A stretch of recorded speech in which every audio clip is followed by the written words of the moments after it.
kaki ayam? Ih. Hei, kamu siapa?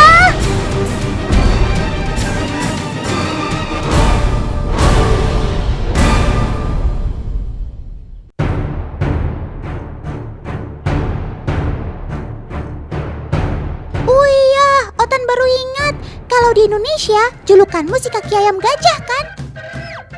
Ini dia si ayam dongtao, teman. Kalau kalian belum pernah melihat sebelumnya, wajar saja sih.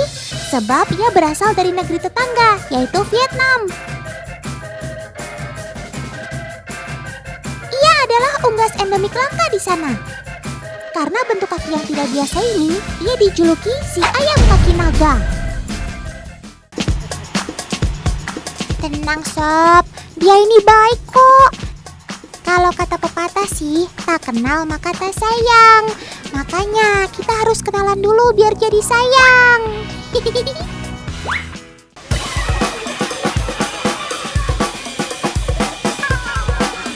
Nah, kalau di Indonesia, ayam dongtao dipelihara sebagai ayam hias. Harganya bisa mencapai 7 juta rupiah loh. Kalau harganya fantastis begini, masih tega jadikan dia sop ceker.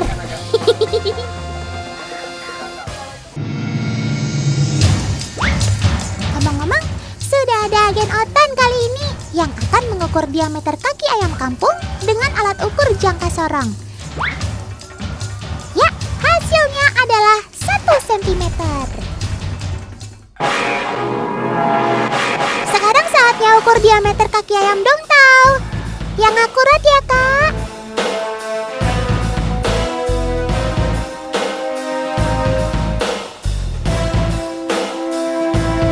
Wow, hasilnya 2,5 cm.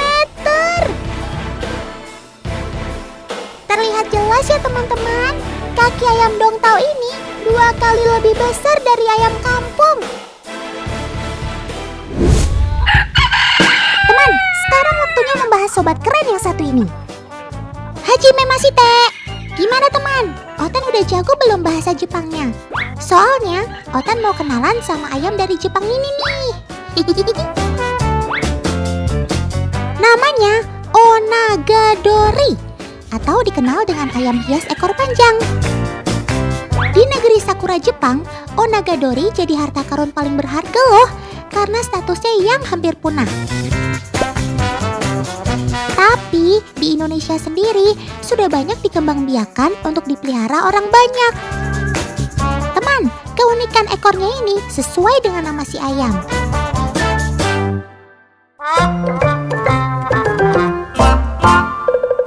Onagadori berasal dari kata O yang berarti ekor, naga bermakna panjang, dan dori berarti unggas.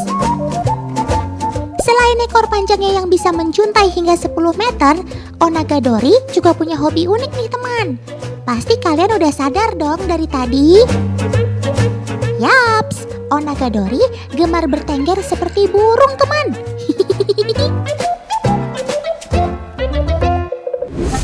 Kamu nggak mau tidur, perlu saya hipnotis nih. Loh, Pak Bambang kok ngobrol sama ayam sih? Lagi gosip ya Pak? Wah, kok Onagadorinya kayak lagi dikelonin gitu? Jangan-jangan Sobat Otan ini mau dipotong ya? Jangan Pak. Ayo, mata lihat depan, mata lihat depan. Loh, malah keluarin spidol segala. Wah, ini si Otan tahu. Pak Bambang pasti mau hipnotis ayam. Jangan-jangan Pak Bambang memang hipnoterapis handal ya. Kalau soal hipnotis ayam mah, semua orang bisa praktekinnya kok. Dengan menarik garis lurus, konsentrasi ayam sepenuhnya akan berpusat pada garis tersebut. Hal ini membuat naluri ayam untuk bertahan hidup muncul dengan cara kaku tidak bergerak atau sampai berpura-pura mati. Efek ini disebut dengan imobilisasi tonik. Saat hewan merasa takut dan terancam, detak jantungnya akan melambat dan membuatnya berhenti bergerak. Jadi, sebenarnya ayam punya sifat kamuflase dengan cara pura-pura mati jika ada hewan predator yang ingin menyerang.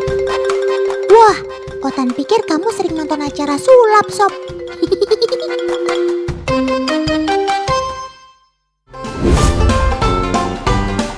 Teman, jika keseimbangan tubuh manusia ada pada telinga, tahu nggak letak keseimbangan pada seekor ayam?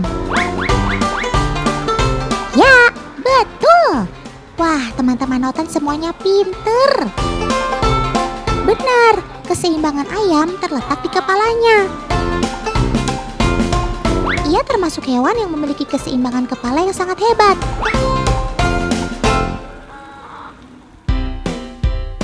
Coba kita buktikan dengan gerakan satu ini ya.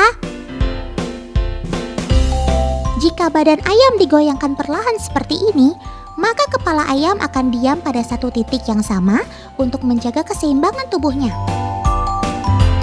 Wih, memang jempolan. Fakta yang satu ini terbukti kebenarannya. Mantap!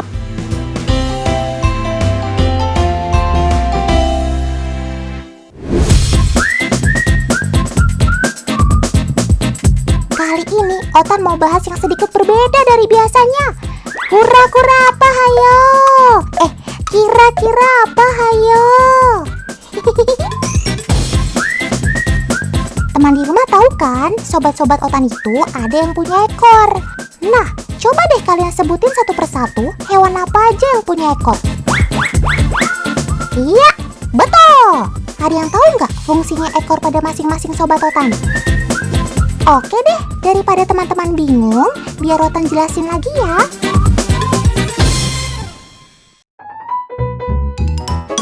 Fungsi yang pertama yaitu sebagai alat keseimbangan. Misalnya, pada ekor kucing berfungsi sebagai keseimbangan ketika berjalan di pijakan yang sempit seperti pagar atau dahan pohon.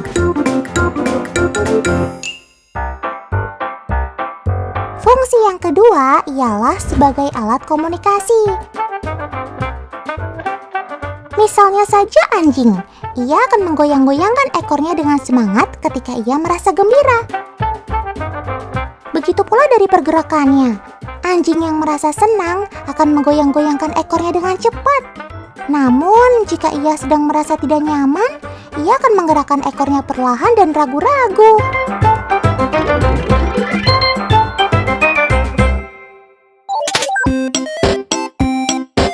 Ketiga, fungsi ekor sebagai alat untuk berpegangan.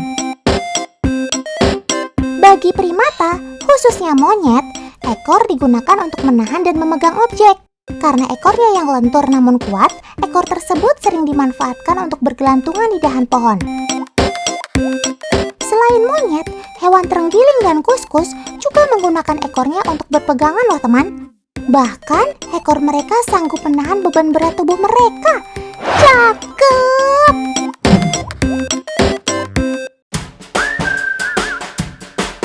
Yang keempat, fungsi ekor untuk menarik perhatian lawan jenisnya. Sebagian besar burung menggunakan ekornya untuk menarik perhatian pasangan. Misalnya, ekor merak jantan yang dikembangkan. Memiliki motif unik dan warna-warni, dipakai untuk menarik perhatian merak betina. Hal yang sama terjadi pada burung cendrawasih. Burung jantan cendrawasih akan berdansa sambil menggerakkan ekornya untuk menarik perhatian sang betina.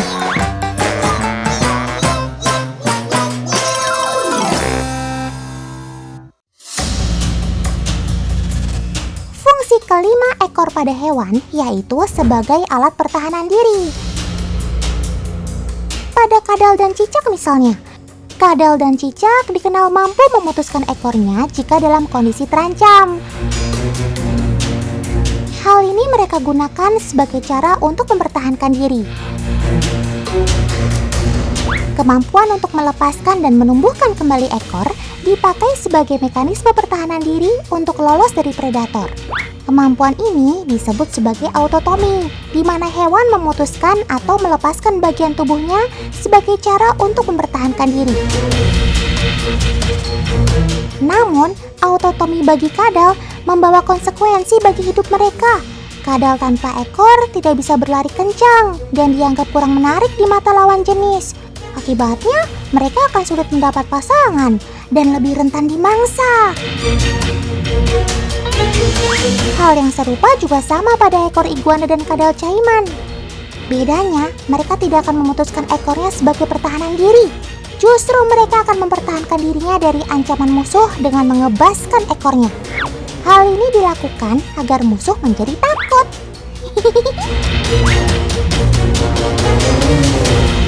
Lain lagi pada kalajengking nih teman. Ekor kalajengking yang beracun ini akan menjadi senjata utamanya jika ada yang coba-coba berani mengancamnya. Tuh lihat, tajam banget kan ekor si kalajengking.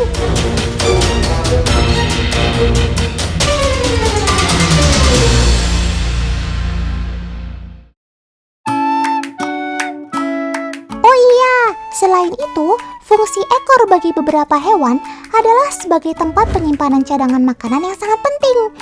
Misalnya buaya, sekitar 60% dari energi yang mereka dapat dari makanan akan disimpan dalam bentuk lemak di dalam ekor mereka yang besar dan kuat. Cicak, kadal, dan tokek pun melakukan hal yang sama. Kita bisa melihat apakah seekor cicak mendapat cukup makanan atau tidak dengan cara melihat ukuran ekornya. Jika ekornya gemuk, maka cicak tersebut sehat. Maka cicak akan sangat rugi jika sampai harus memutuskan ekornya, karena itu berarti ia akan kehilangan cadangan lemaknya.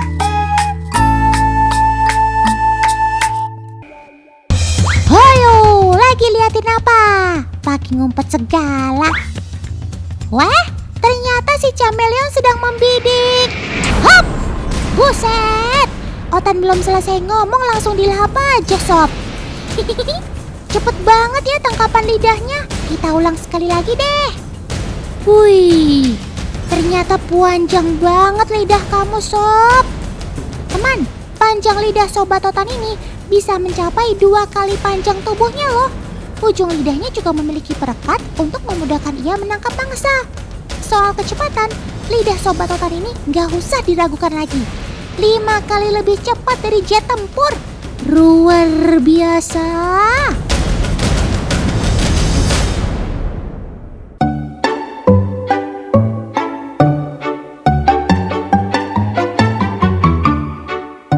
Teman-teman di rumah pada penasaran ya sama sobat Otan yang bisa mematung ini?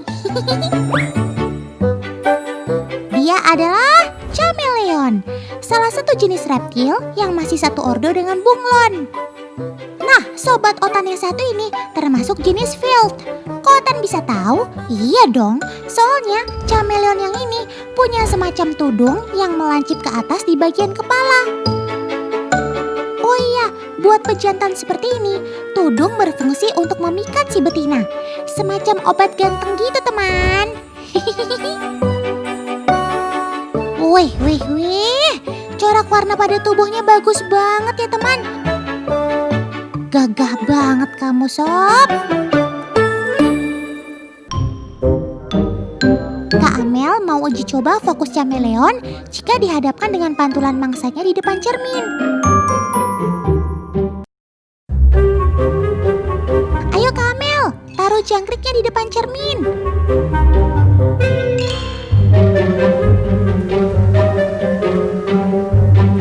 Ya, si chameleon sudah mulai maju tak gentar, teman.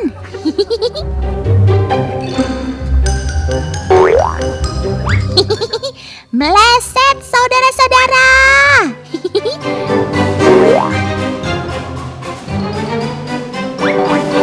Ya, meskipun akhirnya si jangkrik gak bisa kabur dari sergapan lidah kamu.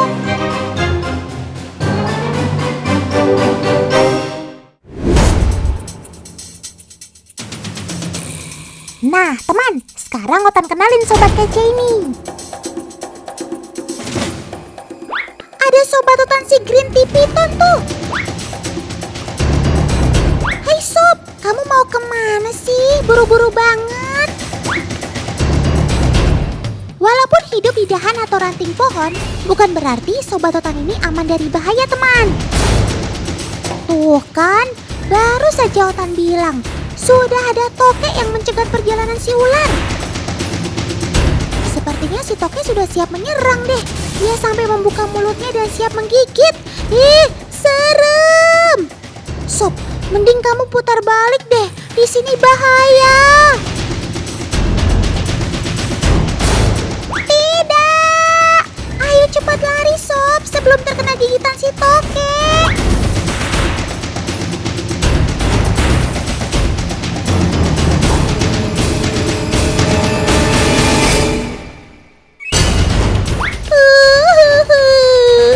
Ternyata butut si ular sudah terkena gigitan Toke, teman. Bahaya nih. Lihat, perlahan si ular coba melilit tubuh si Toke.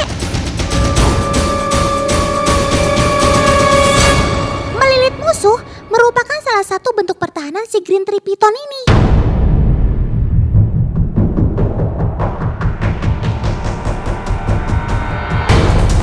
Syukurlah, akhirnya ular dan Toke sama-sama melepaskan serangan mereka. Tapi Otan jadi penasaran deh sama si Toke. Kok dia pemberani banget ya? Mending kita bahas juga yuk si cicak besar ini. Setuju?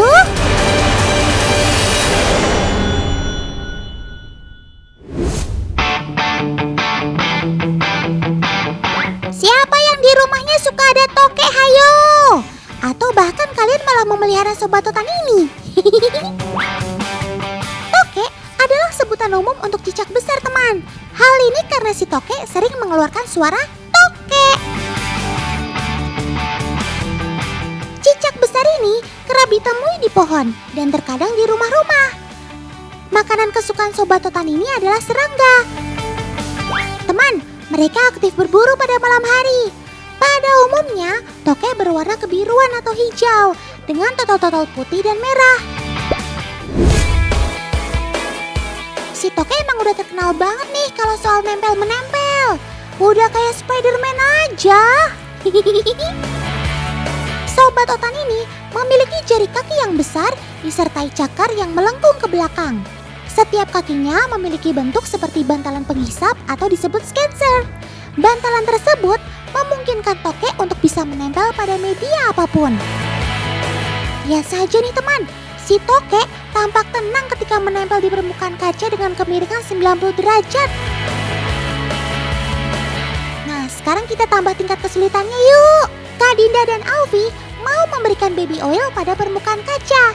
Kira-kira si Toke tetap bisa menempel nggak ya?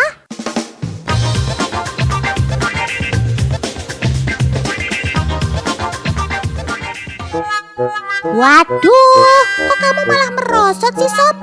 Emangnya kamu lagi main perosotan? Ternyata si cicak besar ini tidak bisa menempel pada permukaan yang licin, teman. Sob, sepertinya Otan mau ikut main perosotan seperti kamu deh. Geseran dong.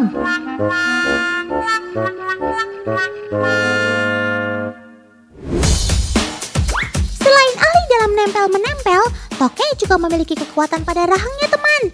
Mereka akan terus menggigit mangsanya selama masih terancam. Sekarang kita akan mencoba kekuatan rahangnya menggunakan pelepah pisang.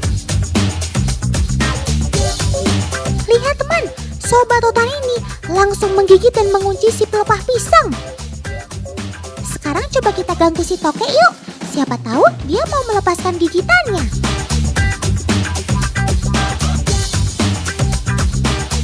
Ternyata tidak berpengaruh teman. Dia tetap saja menggigit pelepah pisang. Ada yang mengatakan untuk melepaskan gigitan Toke cukup menaruhnya di atas tanah. Kita coba yuk.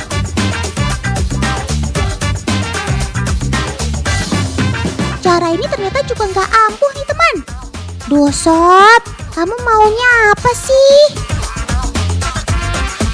Loh, kok si Toke malah disemprot air sih? Memangnya dia mau mandi ya?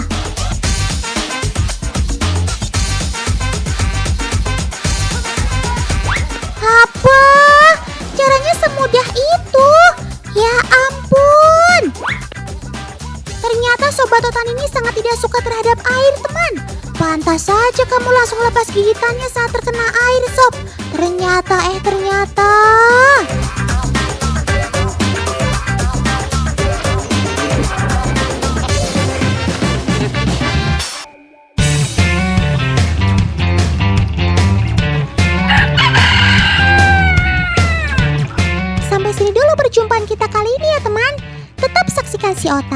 setiap Senin sampai Jumat pukul 1 siang. Hanya di Trans 7. Sampai jumpa!